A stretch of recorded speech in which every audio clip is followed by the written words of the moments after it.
एक recommended candidate और non recommended candidate की साइकोलॉजी में डिफरेंस क्या रहता है सर?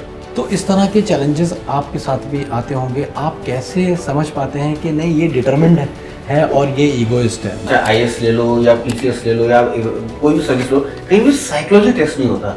देन फौज में why do require psychology test? What can a student do in daily life to improve his psyche, sir? सबसे पहले अपना कम्युनिकेशन स्किल्स बढ़ाओ, कि पावर ऑफ एक्सप्रेशन, बिकॉज जब तक आप एक्सप्रेस नहीं कर पाओगे तब तक कुछ होगा नहीं। एंड सबसे इंपॉर्टेंट है कि अपनी सोच बदलना, स्टार्ट टेकिंग रेस्पॉन्सिबिलिटीज, और ये घर से ही शुरू करो, चैरिटी बिगिंस एट होम। कोई एक ऐसा सवाल, कोई एक ऐसी बात जो आपको खुद लगता है कि हमें अपने स्टूडेंट्स को बतानी चाहिए पर हम आपसे पूछ नहीं पाए?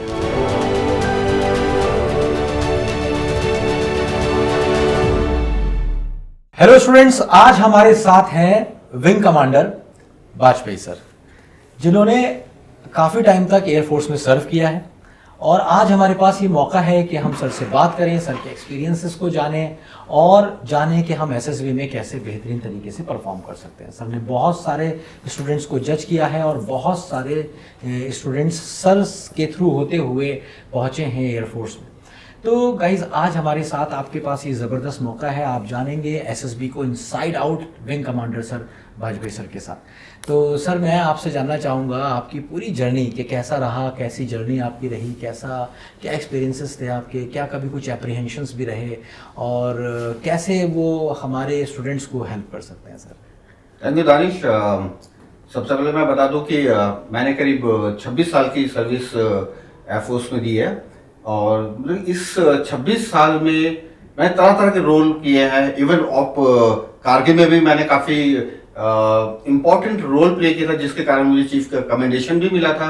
और उसके बाद वेरियस एडमिनिस्ट्रेटिव पोस्ट में मैं रह चुका हूँ, जहाँ पे मुझे बहुत तरह तरह के एक्सपीरियंस हुआ है। उसमें से वन ऑफ द एक्सपीरियंस जो था वो था एज ए साइकोलॉजिस्ट एसएसबी का, जहाँ पे मैं मैसूर में था, 4 साल रहा वहाँ पे और 4000 से ज़्यादा मैंने वहाँ पे कैंडिडेट्स जो आते थे उनको एसेस किया। कुछ मेरे हाथों से रिकमेंड हुए, आज ऑफिसर्स भी हैं इंडियन एयरफोर्स में, और कुछ नहीं भी रिकमेंड हुए, हो सकता है वो गाली भी दे रहे हो लेकिन भाई ये पार्ट ऑफ लाइफ है और ये जर्नी मेरी रही है। उसके बाद 26 साल की सर्विस करने के बाद मुझे ऐसा लगा कि अब मुझे जाना चाहिए बाहर, और फिर मैंने वॉलंटियर रिटायरमेंट लिया और उसके बाद फिर मैं अब यहाँ पे जुड़ा हूँ साथ में लोगों को। यहाँ पे जो नॉलेज मुझे है साइकोलॉजी की कि कैसे मतलब इसको डील किया जाए, क्योंकि ज़्यादातर कैंडिडेट्स कंफ्यूज रहते हैं कि लेकिन जीटीओ उनको पता लग जाता है, लेकिन साइकोलॉजी के बारे में उनको पता नहीं चलता कि साइकोलॉजिस्ट देख क्या रहा है। स्टोरी सब लिखते हैं, तो अब वो देख क्या रहा है तो वो समझ नहीं पाता। तो उस चीज को मैंने सोचा कि चलो मैं शेयर करूं जो कैंडिडेट्स के साथ, शायद उनको बेनिफिट हो, तो इस वजह से मैं कुछ डिफेंस के लिए कंट्रीब्यूट कर पाऊं। सर, एक छोटा सा सवाल मेरे मन में आ रहा था कि एक रिकमेंडेड कैंडिडेट और नॉन रिकमेंडेड कैंडिडेट की साइकोलॉजी में डिफरेंस क्या रहता है सर? देखो, होता क्या है, why do you require psychology test? सबसे पहले तो सवाल ये आता है कि इतनी सारी सर्विसेज है, चाहे आईएएस ले लो या पीसीएस ले लो या कोई भी सर्विस लो, कहीं भी साइकोलॉजी टेस्ट नहीं होता। देन फौज में why do require psychology test? ये ऐसा क्या है कि ये एक अलग से चीज डाली गई है हमारी एसएसबी में। ये एक बेसिकली देखा जाए साइंटिफिक वे है, जहां पे 4 टाइप के टेस्ट होते हैं, TAT, WAT, SRT and SDT। इस वे के थ्रू हम देखना चाहते हैं कैंडिडेट की ब्रिंगिंग कैसे हुए, उसके सबकॉन्शियस माइंड में क्या है जो कि आगे चल के फौज के लिए हार्मफुल ना हो। हमको एक पर्टिकुलर टाइप ऑफ थिंकिंग सोच के ही कैंडिडेट चाहिए। इसके मतलब नहीं जो रिकमेंड नहीं होते कि वो यूजलेस है, वो दूसरी सर्विस के लिए फिट होंगे, लेकिन फौज में एक पर्टिकुलर टाइप का ही चाहिए जिसको हम OLQ कहते हैं, ऑफिसर लाइक क्वालिटीज कहते हैं, कि ये जो 15 ऑफिसर लाइक क्वालिटीज होती, वो क्वालिटी हम ढूंढते हैं कैंडिडेट में through psychology test, through GTO और आईओ भी वही चीज ढूंढता है। तो जो ऑफिसर लाइक क्वालिटीज है वो ये टेस्ट ऐसे डिजाइन किए गए हैं जहां पे उसकी साइकोलॉजी निकल के आती है, और वो कितनी वो ऑफिसर लाइक क्वालिटीज उनके कॉन्शियस और सबकॉन्शियस माइंड के अंदर है। क्योंकि देखो, जब टेस्ट होता है तो कोई भी वहां पे रट के आ सकता है, कुछ भी लिख सकता है, लेकिन ये टेस्ट ऐसे डिजाइन किए गए हैं कि आप रट के या नहीं लिख सकते, आपके जो अपने माइंड के अंदर है वो अपने आप निकल के आ जाएगा, और उसी चीज को साइकोलॉजिस्ट एनालिसिस करता है वेदर वो फिट है फौज के लिए कि नहीं है। तो sir, as an assessor, how do you interpret the stories and how do you जज अ हीरो? आप कैसे पता लगाते हैं कि जो लिखा है यहाँ ये वाला बंदा ठीक होगा या नहीं? क्योंकि मुझे ऐसा लगता है, being an English teacher, if you keep writing, you start writing good, your vocabulary enhances, your grammar enhances, your English sense enhances. So on what basis psychologist? Very good question Danish, because देखा जाए तो psychology जो test होता है, it's everything is about TAT only, ठीक है। Main जो test होता है थियोमेटिक एप्रोक्सिमेशन टेस्ट, जिसको पॉपुलरली टैट बोलते हैं। बाकी WAT, SRD एंड SDT जो है, they are just a confirmatory test. ये या यहाँ पे जो साइक निकल के आ रही है, साइकोलॉजिस्ट वो कंफर्म करते हैं कि वेदर जो उसने साइक निकाली है वो सही निकाली है कि नहीं निकाली, कहीं उससे गलती तो नहीं हो रही। अब आते हैं कि मतलब हम कैसे एसेस करते हैं इसको। सब जो सवाल आपने किया कि देखो अब क्या होता है कि जब बच्चा जब बड़ा हो रहा होता है तो वेरियस फैक्टर्स जो होते हैं उसके माइंड में कॉन्शियसली या अनकॉन्शियसली डाले जाते हैं वैल्यूज के रूप में, बिलीफ्स के रूप में, थ्रू पेरेंट्स। जैसे ग्रूमिंग जो होती है, पेरेंट्स उसके बोलते हैं कि बेटा ये करो, बेटा ये ना करो, ये गलत है, ये सही है। उसके ऊपर सोशल इफेक्ट बहुत ज्यादा होता है।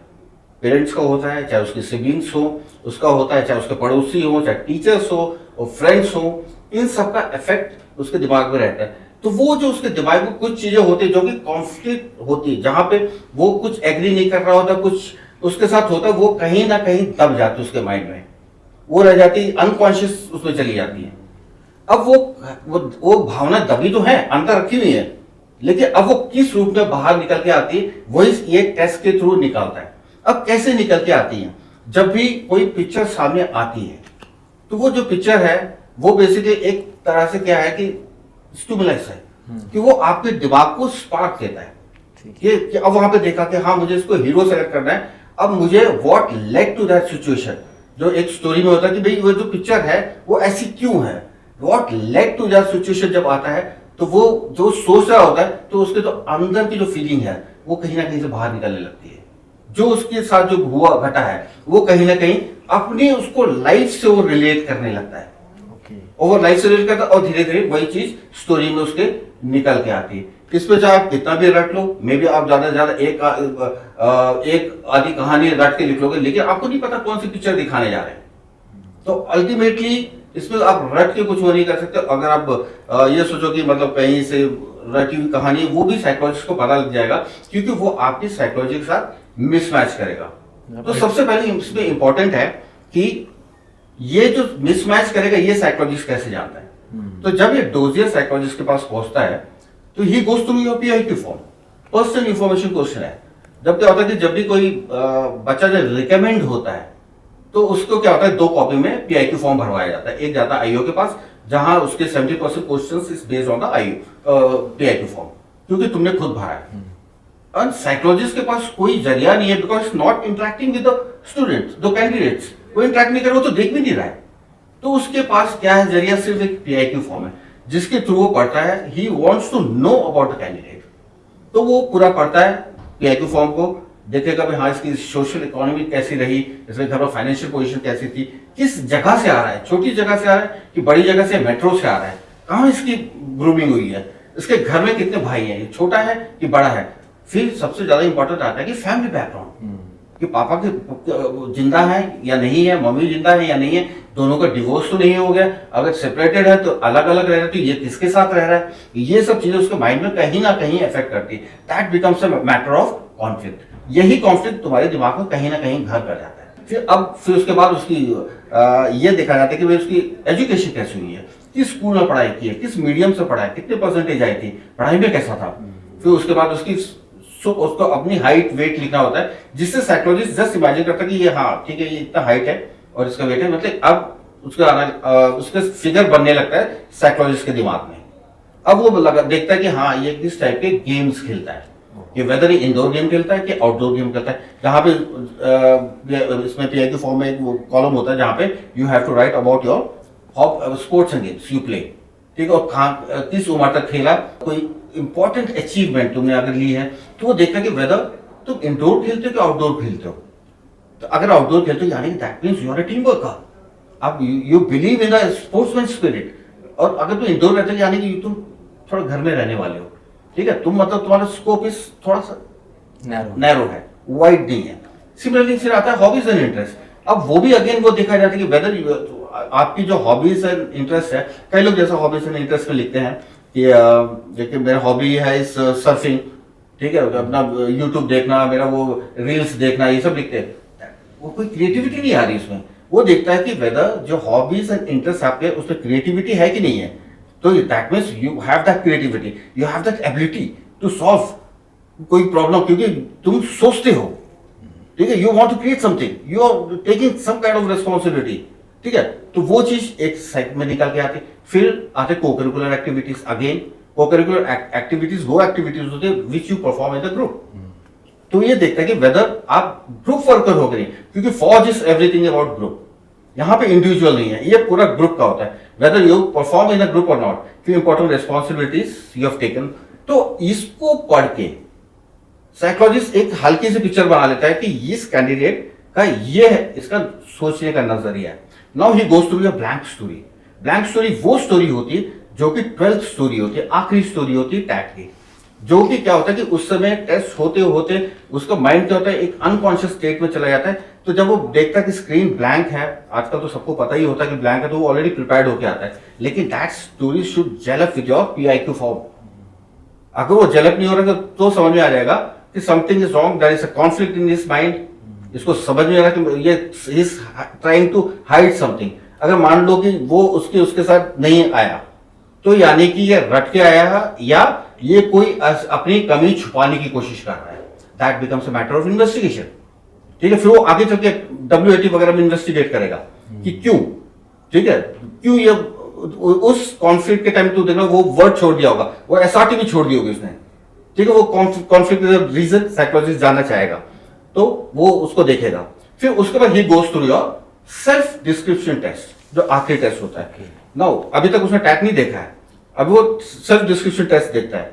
वो सेल्फ डिस्क्रिप्शन टेस्ट जो है it's a kind of evidence जो कैंडिडेट ने खुद लिखा है, ठीक है ना, कि what your parents think, what your teacher think about you, what your friends think, what you think about yourself and what kind of person you like to B.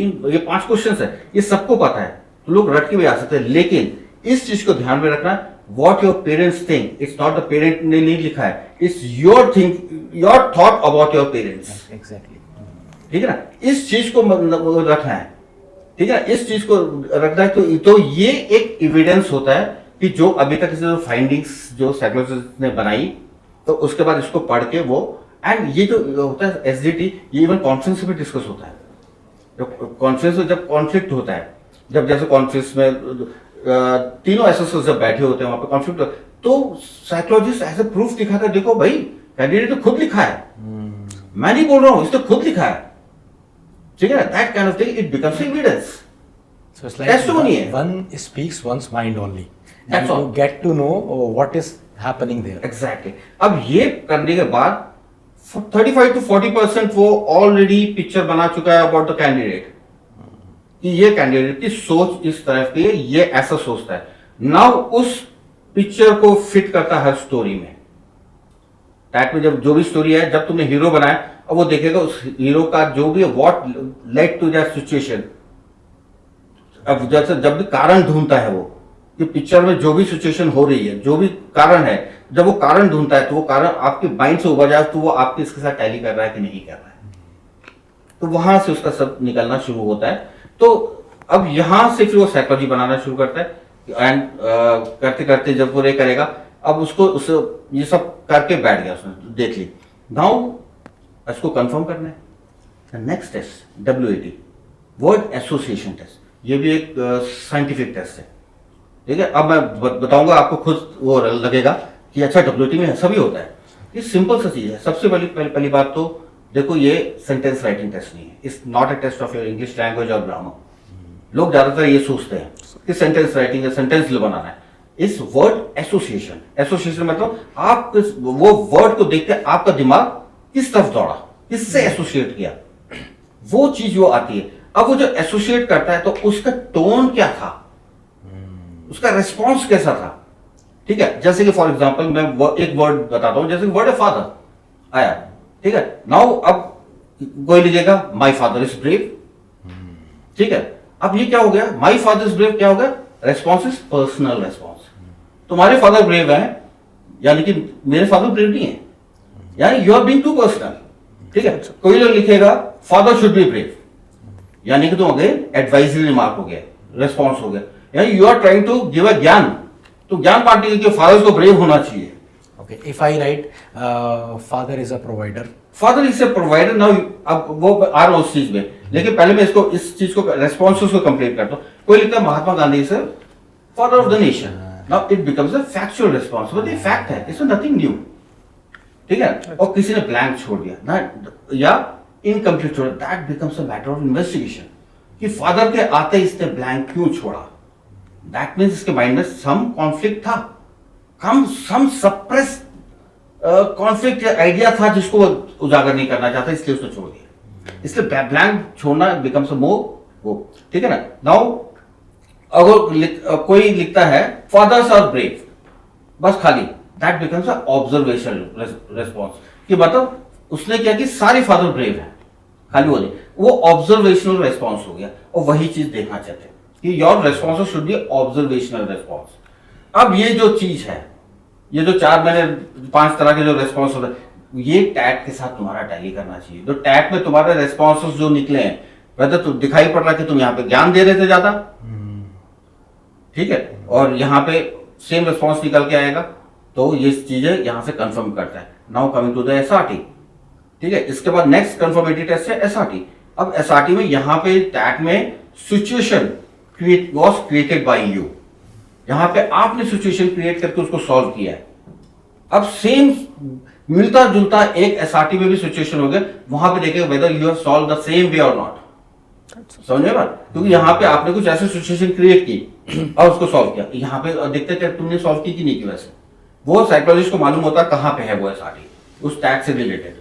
Means there should be similarity between all the test, all the test, वो तभी होगा जब you are true to your, जब आपकी thinking सही है, सच बोलना है। हाँ, तो जब तो आपकी थिंकिंग, तो तभी वो टैली करेगा, नहीं तो टैली नहीं करेगा। यही मिस्टेक्स हो जाती, फिर लोग बाद में बोलते हैं कि सर हमने तो बड़ा अच्छा किया था, हमने पूरे 12 कहानियां लिख दी थी, हमने पूरी 60 के 60 WAT एसआरटी कर दिया था, सब सही कैसे अच्छा हुआ सर, जीटीओ हमारा ये थोड़ा सा खराब हो गया था, लेकिन एक्चुअली फैक्ट इज दैट ये आपका सही खराब हुआ है, बाकी सबके टेस्ट आपके अच्छे रहे होंगे, ठीक है ना। तो दैट्स द मेन रीजन असल में जहाँ पे प्रॉब्लम आती है।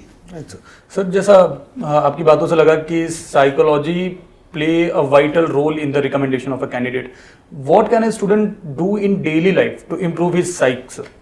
अब देखो ये जो है कि डेली लाइफ का बेसिकली ही शुड चेंज हिज थिंकिंग, जो भी है ही शुड, क्या है कि पहली बात तो उसको काम रहना है, ठीक है। अब खासकर क्या होता है कि मैं जैसे जब एसएसबी के लिए, या मैं सिंपल सा एग्जांपल देता हूँ कि जैसे कि बच्चा जब बोर्ड एग्जाम ले रहा था 12th की, पढ़ रहा है, खूब पढ़ रहा है, अच्छी तरह पढ़ रहा है, लेकिन जब जैसे उसके सामने क्वेश्चन पेपर आता है ब्लैंक हो जाता है फॉर फ्रैक्शन सेकंड्स, उसको समझ नहीं आता है, यार मैंने पढ़ा था, याद नहीं, then he starts writing something. फिर क्या होता है कि सबकॉन्शियस माइंड से जो उसने पढ़ा होता है निकलना शुरू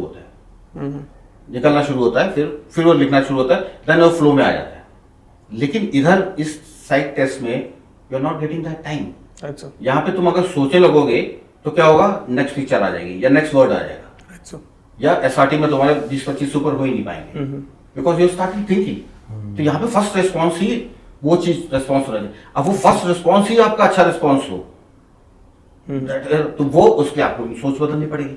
जब तक आप अपनी सोच नहीं बदलोगे, ठीक है, सोच, अब सोच क्या, व्हाट इज सोच, ये क्या सोच, कि basically you should have a wider scope.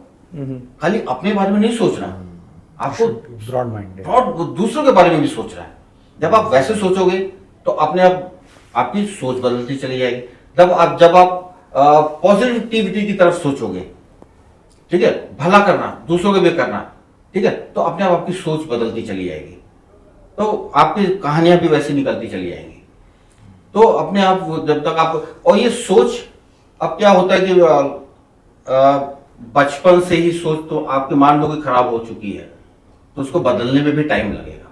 जो चीज आपके दिमाग में कूट कूट के भर दी गई है, जो आपके बिलीफ्स, जो आपके वैल्यूज बन चुके हैं, से 16-17 साल या 20-21 साल का जो कैंडिडेट एसएसबी है, तो उस वैल्यूज को क्या इतना आसानी से निकाला जा सकता है?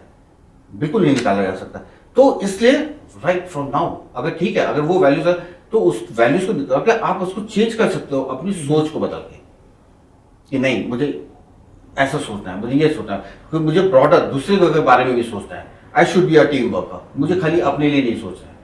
I shouldn't die for the honour and awards, कि मुझे ये मिलेगा तभी मैं काम करूँ, नहीं तो नहीं करूंगा। ठीक है, आई शुड टेक इनिशिएटिव, मुझे खुद आगे बढ़ के इनिशिएटिव ले, ये नहीं कि जब मुझसे कहा जाए तो मैं काम करूं। ठीक है, अब जैसे कई लोग स्टोरीज में लिखते हैं कि he was asked to conduct a camp in the medical camp in the village, he was asked to conduct, why did he conduct, he was asked to conduct, ये किसके माइंड की है? ये तुम्हारी खुद की माइंड की हुआ है, isn't it? ये तुम्हारी खुद की माइंड की, तुमने he was asked, वो उससे खुद क्यों नहीं कि वो विलेज में जा रहा था, suddenly he sees some old men are suffering, so he decided to conduct a, वो होता है initiative, taking on the responsibility। ये नहीं कि जब तुमको दी जाए, you should move forward to take on the responsibility। जैसे मैं आज एग्जांपल में दे रहा था कि मान लो कि जैसे पिक्चर है जहां पे बच्चा डूब रहा है, ठीक है, अब लिखते हैं लोग, जाते स्टोरीज लिखते हैं कि ठीक है, Rahul was walking, suddenly sees a child is drowning, वो इमीडिएटली कूदता है, उसको बचाता है, उसको फर्स्ट एड देता है, उसको हॉस्पिटल ले जाता है, उसको पेरेंट्स को इन्फॉर्म करता है। इवन यहाँ तक कि आगे लोग बढ़ के लिखते हैं, लोकल एडमिनिस्ट्रेशन जो बोलता है कि उस एरिया को बैरिकेड कर दो सो दैट अगला ना गिरे। Why did he teach swimming to that guy? उसको क्यों नहीं सिखाया? उसको क्यों वहां पे वापस छोड़ दिया डूबने के लिए? अगर वो दिखाता आपकी बड़ी सोच। सिमिलरली अगर एक्सीडेंट का कोई सीन है तो वहां पे फिर social awareness about traffic rules क्यों नहीं फैलाया आपने? तो आपकी सोच वहां तक बढ़नी चाहिए। वो शो और करता है कि आप मतलब कितना वाइड सोचते हो।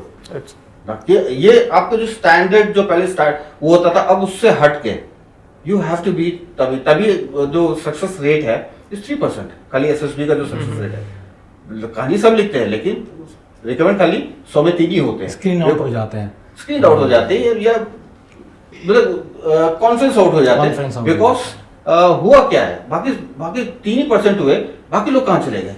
बिकॉज उनकी सोच खाली उतनी थी, ये 3 नहीं ही सोचा। तो अब ये सब चीजें होती है, यही डिफरेंस आ जाता है थोड़ा सा। अच्छा, एक मेरे दिमाग में सर क्वेश्चन आता है बार बार।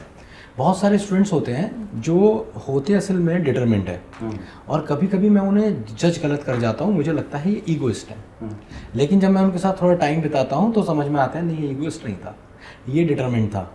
तो इस तरह के चैलेंजेस आपके साथ भी आते होंगे, आप कैसे समझ पाते हैं कि नहीं ये डिटरमिनेंट है और ये ईगोइस्ट है? मतलब देखो ऐसा ये होता है कि कभी कभी जहाँ पे साइकोलॉजिस्ट डाउट में आ जाता है, देखो ऐसी बात नहीं कि साइकोलॉजिस्ट डाउट में नहीं आता है, साइकोलॉजिस्ट डाउट में आता है तो ही, या उसको कुछ ऐसे थोड़ी इंफॉर्मेशन कम मिली है उसके पीआईक्यू फॉर्म के थ्रू या कहीं से कम मिली है जहाँ से वो जज नहीं कर पा रहा, he can always ask for a interview with that candidate. ठीक है, ये बहुत कम होता है। हाँ, 1-on-1 वो बुलाएगा, ठीक है, कैंडिडेट से बात करेगा, एंड फिर ये एक तो ये होगा, नहीं तो अगर बुलाया तब भी उसको सेटिस्फैक्शन नहीं मिला, he will just note on this point and ये कॉन्फ्रेंस में डिस्कस होगा। ठीक है, कॉन्फ्रेंस में डिस्कस होगा बिकॉज साइकोलॉजिस्ट से उससे बात नहीं की है, whereas G2 has interacted and IO has also interacted, तो उनके साथ डिस्कस करके and he will get that doubt cleared. ठीक है, नहीं तो ये भी होता है, कॉन्फ्लिक्ट आते हैं, ऐसी बात नहीं है। कई सारे कैंडिडेट्स होते हैं जहां पे फील होता है कि यार कुछ निकल के नहीं आ रहा है, लेकिन इसके अंदर कैपेबिलिटी दिखाई पड़ रही है, लेकिन कुछ चीज निकल के नहीं आ रही है, जहां पे साइकोलॉजिस्ट खुद डाउट में आ जाता है। देखो बेनिफिट हमेशा कैंडिडेट को ही दिया जाता है, तो इस चीज को कॉन्फ्रेंस में होता है, तो इसलिए कॉन्फ्रेंस रखी गई है। तो सर क्या कुछ रिहर्सल करके कुछ किया जा सकता है? जैसे बहुत सारे एसएसबी सेंटर्स हैं पूरे इंडिया में, बच्चों को रिहर्स कराई जाती हैं, स्टोरीज लिखवाई जाती हैं, उनको समझाया जाता है ऐसे लिखो ऐसे लिखो ऐसे लिखो। इन सब चीज़ों की कितनी मान्यता है? और एक रिहर्स्ड कैंडिडेट और एक जो ट्रू कैंडिडेट है वो उसमें डिफ्रेंशिएट करना कितना मुश्किल रहता है, या कैसे आप कर पाते हैं, या हो जाता है? नहीं देखो, हाँ वेरियस कोचिंग्स तो हैं, ठीक है, हमारे टाइम में तो कोचिंग भी नहीं होता था, हमने एसएसबी थी, लेकिन अब कोचिंग्स हैं। लेकिन क्या होता है, देखो जब कैंडिडेट कोचिंग में आता है तो जो वहाँ पे जितने भी एसएसएस है उनको देख के पता लग जाता है कि वेदर ये पोटेंशियल कैंडिडेट है कि नहीं है, ही कैन क्रैक। ठीक है, कुछ होते हैं डाउटफुल होते हैं, और कुछ होता है कि पता है कि कितना भी इनको कर लो कुछ नहीं कर सकते। जो डाउटफुल होते हैं तो जो कोचिंग सेंटर होता है they that play a bridge between recommendation and doubtful है जो कैंडिडेट, उनको कैसे गाइड किया जाए सो दैट ये भी रिकमेंडेड कैंडिडेट में आ सके। ठीक है, तो कोचिंग वहां पे ये हेल्प कर सकता है जो, और वो भी कौन कर सकता है, जो कि रियल एसेसर्स रहे हैं। ये मैं एक बार फिर बता रहा हूं कि जो रियल एसेसर्स रहे हो, बिकॉज क्या होता है कि कई सारी कोचिंग जहां पे एसेसर्स नहीं है, ठीक है, it's being run by some other, तो वहां पे they can't really build that gap.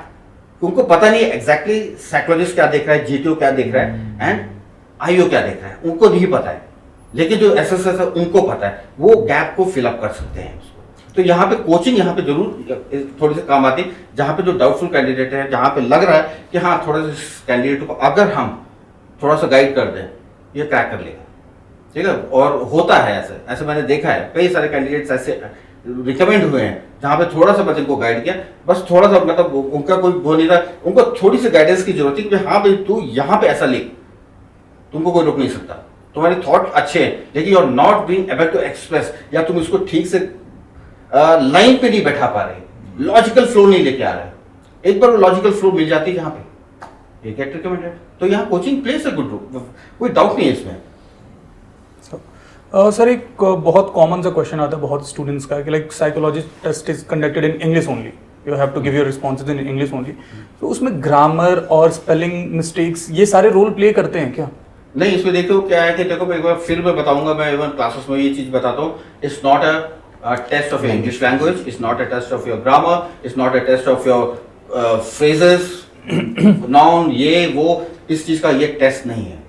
ठीक है, यहाँ पे मैटर नहीं करता कि वेदर कि तुम क्या उसमें इंग्लिश में लिख रहे हो, तुम्हारी स्पेलिंग मिस्टेक कितनी है, लेकिन एक चीज जरूर मैटर करती है, your hand writing and your expression.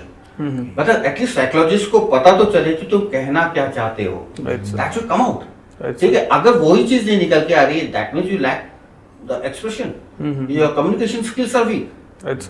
जब देखता है then psychologist again he turns back to PIQ form, फिर वो देखेगा तुम्हारा स्कूलिंग कहाँ से हुई है, अब देखेगा अच्छा तुम सीएमएस के पढ़े हो या साइंस स्कूल आरएमएस के पढ़े हो, इंग्लिश मीडियम है और इंग्लिश नहीं लिख पा रहे हो, that means your IQ level is very low, your grasping power is very low. ठीक है ना, तो वहीं पे तुम्हारा डाउन हो जाएगा। अब वही चीज कोई इंग्लिश में अच्छा लिख रहा है लेकिन वो सब कोई गांव का है, हिंदी मीडियम से पढ़ा होगा लेकिन इंग्लिश लिख रहा है, that means he is a determination, इसका बहुत अच्छा है, करेजियस बनता है, सीखने की पावर इसके अंदर से है, इसका ट्रेनिंग एरिया अच्छा है। इंग्लिश तो जब इंडिया में जाएगा तो अपना सीख ही जाएगा, क्योंकि इंग्लिश लैंग्वेज एक ट्रेनेबल है, इट कैन बी ट्रेन। ठीक है, जब इंडिया में मान लो कि जब इंडिया में अगर उसका रिकमेंडेशन हो जाता है जिसको इंग्लिश नहीं आती, बहुत सारे इंडिया में ऐसे होते हैं, मैं देखे हैं वहां इंडिया में कि मतलब जो ना हिंदी बोल पा रहे ना इंग्लिश बोल पा रहे, हरियाणी या पंजाबी बात कर रहे हैं, लेकिन वहां पे आके विद इन 2-3 मंथ्स देखो कि फ्लुएंटली इंग्लिश बोलते हैं, because it's trainable, language is trainable. लेकिन एसएसबी में ये होता है कि जब मान लो तुम स्टोरी लिख रहे हो, यू कांट राइट इन हिंदी, हिंदी में तुम नहीं लिख सकते, लेकिन कोई अगर पर्टिकुलर वर्ड में फंस रहे हो तुम, तो डोंट वेस्ट, वहां पे हिंदी में लिख दो, कोई प्रॉब्लम नहीं है। साइकोलॉजिस्ट को समझ में आना चाहिए तो तुम कहना क्या चाहते हो, लेकिन लिखना आपको इंग्लिश में ही पड़ेगा, बिकॉज होना क्या है, कल को भाई जब तुम रिकमेंड हो जाओगे, कल को तुम कमीशन हो जाओगे, जब ऑफिसर बन जाते हो, you are going to command a troop, जहां पे वेरियस ऑल ओवर इंडिया के लोग होंगे, तो वहां पे कॉमन लैंग्वेज क्या है, इंग्लिश।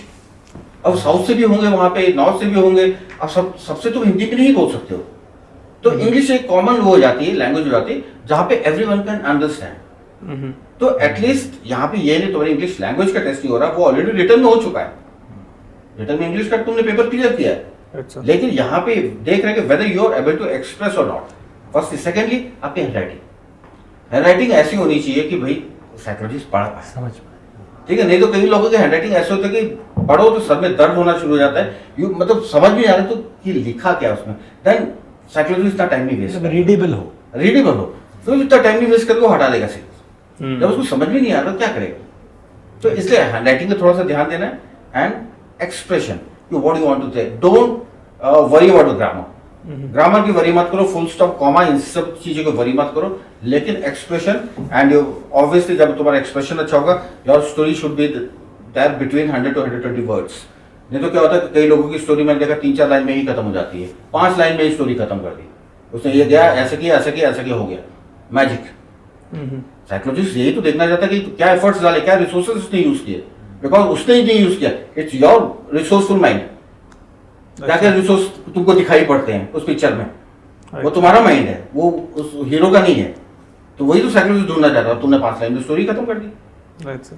तो ये चीजें होती है। अब सर एक दिक्कत और आती है, बहुत सारे स्टूडेंट्स हैं जो एनडीए की तैयारी करते हैं गांव देहात से, और हम सब जानते हैं गांव देहात में अभी भी इंडिया में बहुत काम होना है, बहुत ज़्यादा ऑर्थोडॉक्सी है ना, रूढ़िवाद है बहुत सारा, और उसका असर बच्चे के दिमाग पे भी होता है। अब एक ऐसा बच्चा है जिसने अपना एनडीए रिटन क्लियर कर लिया है, लेकिन वो अभी भी रूढ़िवादिता का थोड़ा शिकार है अपने परिवार की वजह से, लेकिन उससे बात करके उससे करके हमको लगता है कि ये चेंज हुआ है। मेरी क्लास में भी काफ़ी चेंज हुए हैं ऐसे बच्चे।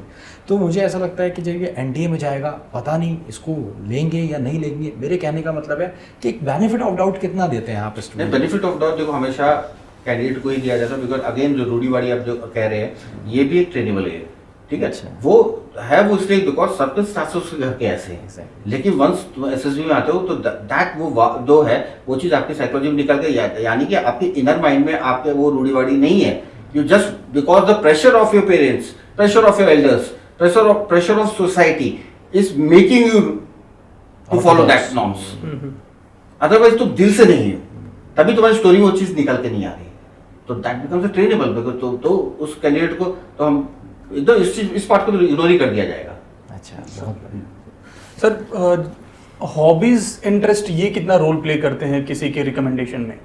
देखो हॉबीज से इंटरेस्ट मैं बता चुका हूँ कि बहुत ही इंपॉर्टेंट रोल, जो आप PIQ का जो बैक साइड फॉर्म है, तो वहां पे ये 3 कॉलम बहुत ही इंपॉर्टेंट है, sports end game, hobbies and interest and को करिकुलर एक्टिविटीज, ठीक है। क्योंकि अब हॉबीज एंड इंटरेस्ट जो है कि भाई साइकोलॉजिस्ट वांट्स टू नो तुम फ्री टाइम पे करते क्या हो, ठीक है। तो वो ये देखना चाहता है कि भाई और क्या इंटरेस्ट है, क्या क्रिएटिविटी है तुम्हारे माइंड में, कितना इनोवेटिव है तुम्हारा mind, and that thing is being tallied with your qualification or not, ठीक है ना। अब कोई बोले कि कोई मतलब CDS का कैंडिडेट है, 21 साल का है, हॉबीज तो लिखा watching cartoon TV, cartoon network, लिखते ही वो लोग doesn't gel up with the age, ठीक है ना। तो वो चीज आ जाता है कि मतलब ये अपनी एज से नीचे रह रहा है अभी भी। अभी इसको टाइम लगेगा मेच्योर होने में, तो जब मेच्योर हो जाए तो फौज किया है, अभी इज नॉट, ठीक है ना। तो हॉबी में ये चीजें होती हैं, you should be a creative. अब ये हो नहीं सकता कि लोग ये पूछते कि हॉबी और इंटरेस्ट में डिफरेंस क्या है, ठीक है। हॉबी वो चीज होती है जहां पे आपका इंटरेस्ट वो चीज होता है जब आप करना चाहते हैं, जब फ्री बैठे हो, जब आप पढ़ भी नहीं रहे हो, खेल भी नहीं रहे हो, कुछ भी नहीं कर रहे हो, तो आप कर क्या रहे हो, आप वही करते हो जिसमें आपका इंटरेस्ट होता है। अगर टीवी देखने में इंटरेस्ट है तो आप टीवी देखेंगे, आपका अगर से रील्स देखने का इंटरेस्ट हो तो आप रील देखोगे, ठीक है। And hobby something different. Hobby एक वो चीज जहां पे आप क्रिएटिविटी अपनी एक्सप्रेस करना चाहते हो, ठीक है, वो चीज आ जाती है। जैसे जैसे जैसे कि कुकिंग है, ठीक है भाई, दैट्स अ हॉबी जहां पे आपको लगता है कि हाँ यार आज यार मैं ऐसा तड़का मारता हूँ, या स्केचिंग है, या म्यूजिक है, जहां you want something innovative want to do, तो हॉबी वो चीज होती है, ठीक है ना। Hobby can't be watching TV, ठीक है ना। Watching TV is just your interest, कि भाई खाली टाइम पे आए हो, हाँ ठीक है भाई क्रिकेट मैच देख लो, वॉचिंग क्रिकेट मैच ज्यादातर लोगों का होता है, जो होता है इंटरेस्ट जो होता है। ये डिफरेंस होता है हॉबीज एंड इंटरेस्ट में, and it plays a very vital role in judging the psych, and plus IO भी इसी के ऊपर सवाल घुमाता रहेगा, ठीक है ना। एंड साइकोलॉजिस्ट के लिए ये एक बहुत बड़ा इनपुट होता है for judging his psychology of candidate. It becomes what kind of hobby, तुम फ्री टाइम पे करते क्या हो, वो देख रहा है वाइल मेकिंग योर पिक्चर, मतलब तुम्हारी जब वो पूरा पर्सनालिटी बना रहा है तो देखता है कि तुम फ्री टाइम में क्या करते हो, वेदर तुम्हारे अंदर क्रिएटिविटी है कि नहीं है, वेदर तुम इनोवेटिव हो कि नहीं हो, you are living as per your age और नॉट, वो ये सब देखता है through your hobbies and sports and games. Again मैं बता चुका हूँ कि जैसे कि वो देखता है कि वेदर योर इंट्रोवर्ट एक्सट्रोवर्ट, आप टीम वर्क में बिलीव करते हैं या खाली। अब नॉर्मली होता क्या है कि जैसे गांव के बच्चे होते हैं, खासकर मैं देखा कि जैसे लड़कियां वगैरह होती है, तो हमारे यहाँ तो स्पोर्ट्स ही नहीं होता भाई, लड़कों को गांव में स्कूल में स्पोर्ट्स ही नहीं होते हैं। बच्चे लड़के तो तभी लिख देंगे क्रिकेट खेलते रहे, और स्पोर्ट्स और फैक्ट भी है तो लिख दो, उसमें कोई वो नहीं है। साइकोलॉजिस्ट देख रहा है हाँ इसको मौका नहीं मिला है, अगर है तो लिखो, नहीं है तो मत लिखो, झूठ मत लिखो उसमें, जस्ट टू फिल अप। आप उसको लिखोगे आयु पकड़ लेगा, पकड़ लेगा। वहां पे फिर वो मुश्किल हो जाएगी। फर्स्ट सेकेंडली इसको फिर एक चीज और से लिंक करते हैं SDT पे, सेल्फ डिस्क्रिप्शन टेस्ट, जहां आप खुद लिख रहे हो।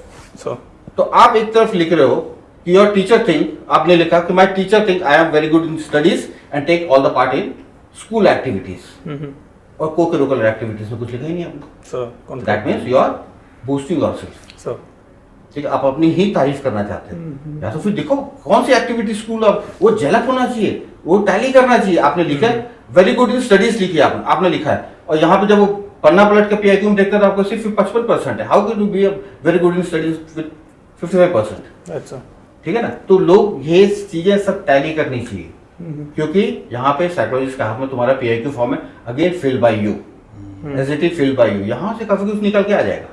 so, ये तो आप झूठे इंसान हो, आप अपनी तारीफ करते हो, ऐड करने से ये सब चीजें निकल के आने लगेगी। अच्छा sir, can you recommend our students some practices और books through which they can improve और they can perform better in their upcoming SSBs? देखो, इसमें बुक्स तो मैं कोई रिकमेंड नहीं करूंगा, क्योंकि मतलब कोई इसमें, लेकिन हाँ क्योंकि अभी जैसे जो रिटर्न की तैयारी कर रहे हैं, मैं उनको स्टिल बोलूँगा कि अगर क्योंकि साइकोलॉजी एक ऐसी चीज़ है जो कि ऐसा नहीं कि जब अगर रिटर्न का रिजल्ट आ गया, नाउ यू स्टार्ट प्रिपेयर। ठीक है, फिर नॉर्मली होता ही है कि लोग साइकोलॉजी के, इनफैक्ट SSB के बारे में नहीं सोचते हैं। अच्छा, जब रिजल्ट आता है देन फिर उसका, लेकिन देयर आर सर्टेन जैसे OLQs, पर्सनालिटीज से रिलेटेड जितनी भी आपके OLQs हैं, you can start right from now. ठीक है, whether is a communication skills, सबसे पहले अपना कम्युनिकेशन स्किल्स बढ़ाओ, कि पावर ऑफ एक्सप्रेशन, बिकॉज जब तक आप एक्सप्रेस नहीं कर पाओगे तब तक कुछ होगा नहीं। एंड सबसे इंपॉर्टेंट है कि अपनी सोच बदलना, स्टार्ट टेकिंग रेस्पॉन्सिबिलिटीज, और ये घर से ही शुरू करो। चैरिटी बिगिंस एट होम, ये तो सुना ही होगा आपने। जब आप घर से रेस्पॉन्सिबिलिटी लेने लगोगे, चलो कुछ नहीं तो कुछ, मम्मी आज मैं ये करता हूँ, मम्मी ये करता हूँ, मैं आज ये कर देता हूँ, आज मैं जाला साफ कर दूँ, स्टार्ट टेकिंग रेस्पॉन्सिबिलिटी। तो वो क्या होगा, तुम्हारे जो अंदर जो सबकॉन्शियस माइंड में था कि मतलब तुम नहीं करते, अब वो तुम्हारा बदलने लगेगा। स्टार्ट टेकिंग रेस्पॉन्सिबिलिटीज, ठीक है। तो वो तुम्हारा जो फैक्टर 2 है, जहाँ पे social adaptability, sense of responsibility, cooperation, वो आपका अपना एरिया बढ़ता चला जाएगा। ठीक है, टेक इनिशिएटिव, खुद आगे बढ़ो, स्कूल में आगे आगे खुद मैं करता हूँ। जब वो करोगे तो अपने आपका कैरेक्टर में इनिशिएटिव लेने लगेगा। तो इस वजह से अगर तुम धीरे धीरे वो शुरू करोगे तो टाइम है, आपके क्या होगा कि आपको सबकॉन्शियस माइंड में चला जाएगा, यू विल स्टार्ट, आपकी पर्सनालिटी ही बदल जाएगी पूरी। मींस आपको प्रिपरेशन ऐसी करनी है 24/7, बस आपको तैयार है। It should be a part of your life, part of मतलब इसको रटा नहीं जा सकता। कि नॉर्मली क्या है कि कुछ और है तो मैं बोलता कि इसको रट लो, लेकिन सीधी सी बात है कि इसको रटा नहीं जा सकता। कि मैं ये बोलूँ कि तुम टैक में ये 50, कई लोग बोलते भी हैं, मैं कई कोचिंग्स के बारे में देखा है मैंने, वो बोलते हैं कि भाई इतनी कहानियां रट लो, ठीक है, तो it becomes a rote story, it's not your story. ठीक है, आप गूगल से पढ़ के आ गए, आप चैट GPT से आजकल लोग कॉपी कर लेते, लेकिन SSB किसकी है? आपकी, चैट GPT की नहीं है। तो it won't gel up with your personality, अब वहीं पे रह जाओगे। ठीक है ना, तो सीधी बात है, अपने इनर को चेंज करना शुरू कर दो। ठीक है, start taking responsibility, start taking initiative. ठीक है, अपना power of action, communication skills बढ़ाओ और रिसोर्सफुलनेस दिखाओ अपना, क्या क्या मैं रिसोर्सेज यूज कर सकता हूँ। अपना वो चीज तो अपनी कहानियों में यूज करने लगोगे। बी मोर ऑब्जर्वेंट, किन चीजों को कीनली ऑब्जर्व करो। ठीक है, तो आपका ऑब्जर्वेशन पावर बढ़ेगा। ठीक है ना, तो ये चीजें हैं, आप करोगे तो that becomes a part of your personality. तो इसमें बताइए, and it becomes a permanent. ठीक है ना, तो मतलब ये नहीं रहेगा कि आपको मतलब हर बार तैयार करना, एक बार होगा तो हर बार तुम्हारा होता रहेगा। तभी आपने सुना होगा कि कभी कभी ऐसा होता है कि किसी ने एक बार SSB क्लियर किया, मेरिट में नहीं आया, तो वो हर बार SSB क्लियर ही करता चला जाता है, बिकॉज उसको उसका माइंड ही है वैसा। अच्छा, उसको तैयारी की जरूरत नहीं है। अच्छा, ठीक है ना, ये चीज होता है। जैसे रिटर्न में भी होता है कि भाई देखो कोई NDA पास करा, बार बार पढ़ता ही चलता है, क्योंकि ही गॉट इट बैक, उसको पता लग गया। तो सेम चीज है, आप अपनी सोच बदल दो तो आपकी वो हमेशा बदलता चला जाएगा। सर, आपकी बातें सुन के मुझे एक कोटेशन याद आ गया स्वामी विवेकानंद जी का। वो कहते थे कि आप जैसा सोचते हैं आप वैसा करते हैं और फिर वैसे ही बन जाते हैं। बिल्कुल एग्जैक्टली, शायद SSB कुछ ऐसा ही है। बिल्कुल ऐसा ही है, आपकी सोच ही वहां पे दिखा रही है क्या है। बिल्कुल एग्जैक्टली है, क्योंकि आप जब सोचोगे फिर धीरे धीरे वो एक्शन में कन्वर्ट हो जाता है। ठीक है, जब वो एक्शन में कन्वर्ट हो जाता है देन मतलब पर्सनालिटी बन जाती है। फिर पर्सनालिटी बन जाता है, that becomes your value, that becomes your belief. यही चीज है। सर कई बार ऐसा भी होता है कि रिकमेंडेड कैंडिडेट भी अगर मेरिट आउट हो गए हैं तो अगले अटेम्प्ट में जाके वो स्क्रीन आउट हो जाते हैं, कॉन्फ्रेंस आउट हो जाता है, मल्टीपल टाइम ऐसा हो जाता है, तो ये कॉन्फ्लिक्ट कैसे होता है सर? ये कॉन्फ्लिक्ट होता है कि उसने जो रिकमेंडेड कैंडिडेट है जो मान लो कि मेरिट में नहीं आया, उसका दैट में सम सोशियो इकोनॉमिक रहा होगा उसके उसमें, जहाँ पे उसकी सोच बदल गई, कुछ ऐसा रहा होगा, ठीक है ना। या उसने ये सोचा कि यार मेरिट में नहीं आया तो या मेरी साइड में शायद नंबर अच्छे नहीं आया तो मैं अपनी इस बार ये बदल के देखता हूँ, ये उसको ये रीजन नहीं पता कि क्यों, राइट सर। ठीक है। नंबर तो खाली एसएसबी के आएंगे, वो अलग अलग तो उसके तो नहीं आएंगे कि साइकोलॉजिस्ट ने क्या दिया था, जीटीओ ने क्या दिया था। अब ही स्टार्ट्स थिंकिंग दैट, तो क्या करता है अब फिर अपने को चेंज करना, अब वो चेंज किया, that becomes a mismatch with his personality, right sir. अब फिर वहीं पे वो मार खा जाता है, राइट सर। तो ये चीज आ जाती है इसमें। सर इंट्रोस्पेक्शन का कोई सही तरीका भी होता है क्या, कि मतलब बच्चे जब कॉन्फ्रेंस आउट होते हैं तो फिर वो आके बोला जाता है कि इंट्रोस्पेक्ट करो चीज़ों को, तो क्या सही तरीका हो सकता है इंट्रोस्पेक्ट करके अगले अटेम्प्ट में बेटर करने का? देखो जब भी कोई बच्चा आउट है ही शुड कंपेयर हिमसेल्फ, अगर उसके ग्रुप में कोई रिकमेंड हुआ है ओके, तो उसको खुद ही पता लगने लगेगा साइड पार्ट छोड़ के कि हाँ कि ग्रुप में like he was performing very well, ये देखो वहां पे कर रहा था, यहाँ पे मैं चुप रहा था, तो हो सकता है कि मैं यहाँ पे बेटर कर सकता था, तो मुझे ये एरिया इंप्रूव करना है। कभी तो साइक पार्ट, ठीक है, अगर साइक पार्ट में अगर वो इंट्रोस्पेक्शन करना चाहता है तो फिर वो देखे, फिर उसको स्टोरीज को वापस पढ़े जो उसने लिखी है वहां पे, रिमेम्बर करके, तो उसको समझ में आने लगेगा कि कहाँ पे उसने गलती की थी।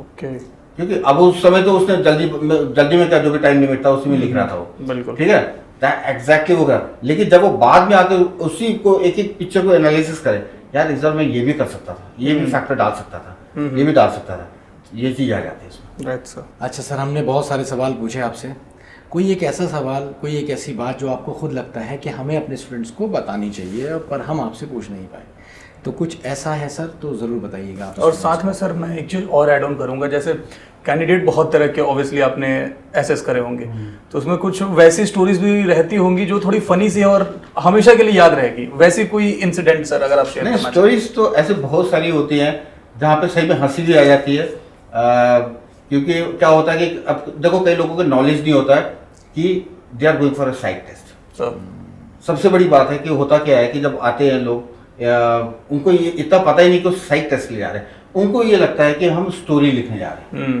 कि हमको पिक्चर दिखाई जाएगी, हम स्टोरी लिखेंगे, कि जितनी अच्छी स्टोरी लिखेंगे उतना हमको यार फौज में सलीम जावेद नहीं चाहिए, स्क्रिप्ट राइटर नहीं चाहिए, ठीक है, शेक्सपियर नहीं चाहिए। मतलब अगर अपने जहन में बैठा लो कि इट्स अ साइक टेस्ट, यहाँ पे तुम्हारी साइक टेस्ट हो रही है, तो something related to your psych should come out. Right sir. लेकिन जब कई लोग स्टोरीज ऐसे लिखते हैं तो हंसी आ जाती है उसको कि मतलब वेरी फ्लावरी कहानी, कि मतलब जैसे चंदा मामा की कहानियां होती हैं, कहानी कि मतलब पिक्चर से बाहर निकल के आ गई, उस टाइप है ना, परी बाहर निकल के आ गई, दैट काइंड ऑफ स्टोरी, ठीक है। तो ऐसी स्टोरीज भी होती है।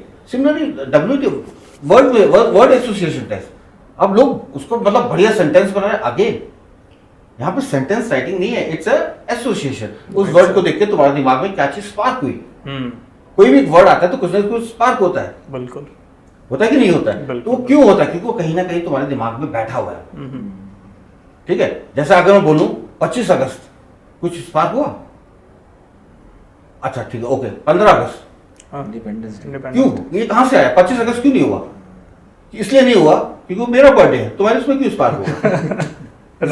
15 अगस्त अगर मैं अमेरिकन को बोलूं तो कुछ स्पार्क होगा नहीं, क्योंकि हमारे दिमाग में बचपन से कूट कूट के भर दिया गया है 15 अगस्त इंडिपेंडेंस डे है, तो आते ही स्पार्क होता है। इसलिए वो जो वर्ड चूज किए हैं वो वर्ड तुम्हारी पर्सनालिटी से रिलेटेड है, तो जब वो वर्ड जब आता है तो तुम्हारे कहीं ना कहीं दिमाग में वही चीज निकल के आ जाती जो कॉन्फ्लिक्ट रहा है उस वर्ड के साथ, ठीक है। अब वर्ड जैसे आया गेम या स्पोर्ट्स, तो कौन सा गेम आना चाहिए जो तुम्हारा हॉबी में गेम, अब अगर तुम लिखो गोल्फ, तुमने हॉबी में लिखा या फुटबॉल का, तुम बोलोगे golf is a good game, ये गोल्फ कहां से आ गया, है ना, यानी कि वो तुमने झूठ लिखा है, राइट सर, ठीक है। स्पार्क कौन सा होना चाहिए, जो तुम गेम खेलते हो, बिल्कुल, ठीक है ना। तो ये सब चीजें हैं तो जहां पे कॉन्फ्लिक्ट वाला जो हो जाता है, एंड ऐसे बड़ी सेंटेंसेस भी होते हैं जहां पे मतलब हंसी भी आ जाती है, लोग बड़े हिलियरस से भी लिख देते हैं ठीक है, कभी कभी जैसे एसआरटी में छूट रहा होता है तो लोग उसमें लिख देते हैं सर टाइम नहीं बचा और कभी कभी लिख देते हैं सर समझ में नहीं आया। एसआरटी है समझ में जब करेक्शन कर रहे डोजेज जब करेक्शन कर रहे जब देख रहे हो तो सर समझ में नहीं आया, तब समझ लेते कहना क्या चाहता है कि मतलब उसको समझ में नहीं आया तो इसलिए ये बस सोचा कि मैंने छोड़ा है। सही सर। बेसिकली जो आपसे चीज़ें सुनने मिली उससे मैंने ये चीज़ कंक्लूड करी कि instead of preparing for SSB you should prepare for your life, exactly your personality right sir. कि अगर आप अपने डे टू डे लाइफ को ठीक कर लो तो वो एसएसबी में अपने आप परफॉर्म हो जाएगा। अच्छा, every day we have to improve ourself if we want to get recommended. True, सही बात है। तो आज हमने सर से की बहुत सारी बातें और सर से बहुत सारी चीज़ें सीखने को मिली हमें, और एक बहुत ही फ्रूटफुल सेशन हमारे पास निकल के आया। हमने ये भी जाना कि बहुत सारे कैंडिडेट किस तरीके से रेकमेंड होते हैं, एक साइकोलॉजिस्ट की नज़र क्या होती है और वो आपके अंदर क्या ढूंढ रहा होता है, और मुझे उम्मीद है आपने भी इससे बहुत कुछ सीखा होगा। और thank you very much sir, आपने अपना कीमती टाइम आप हमें देने के लिए, हमारे स्टूडेंट्स को देने के लिए सर।